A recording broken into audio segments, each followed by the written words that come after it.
ঢাকার ধামরায়ে ভালুম আতাউর রহমান খান ডিগ্রি কলেজের বার্ষিক ক্রীড়া প্রতিযোগিতা ও পুরস্কার বিতরণী অনুষ্ঠান ১৭ ফেব্রুয়ারি সোমবার কলেজ মাঠ প্রাঙ্গণে অনুষ্ঠিত হয়েছে।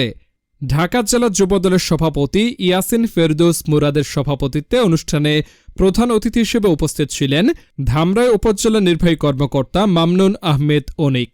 অনুষ্ঠানে বার্ষিক ক্রীড়া প্রতিযোগিতায় অংশগ্রহণকারীদের মধ্যে বিজয়ীদের পুরস্কার বিতরণ করা হয়।